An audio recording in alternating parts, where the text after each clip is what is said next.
আমাদের ঐতিহ্যের লোক উৎসবের শুভ সূচনা হলো। চলবে 11ই জানুয়ারি পর্যন্ত। এই উৎসব প্রাঙ্গণ প্রতিদিনই থাকবে আপনার প্রতীক্ষায়। সপরিবারে সবান্ধবে এই উৎসব প্রাঙ্গণ হয়ে উঠবে একান্তই আপনার। তার সঙ্গে সংযুক্তি হয়েছে, এবার সংযুক্ত হয়েছে জেলার শোভালা মেলা। বারুইপুর লোক উৎসবের অন্যতম সংযোজক উত্তর 24 পরগনা জেলার শোভালা মেলা, যা মাননীয় মুখ্যমন্ত্রীর স্বপ্নের মেলা। আমাদের জেলার মেলাটি এবার দায়িত্বে হাবড়া পৌরসভা, তত্ত্বাবধানে হাবড়া পৌরসভা।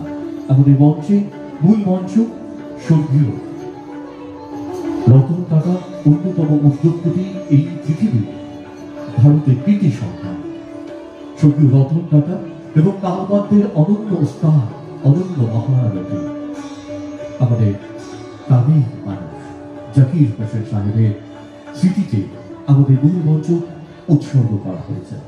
মূল মঞ্চে এবার উপস্থাপিত হবে আমাদের সাংস্কৃতিক অনুষ্ঠান। আমরা প্রথমেই আহ্বান জানাচ্ছি আমাদের শিল্পীদের আমাদের সাংস্কৃতিক অনুষ্ঠানকে বাহমান রাখার জন্য।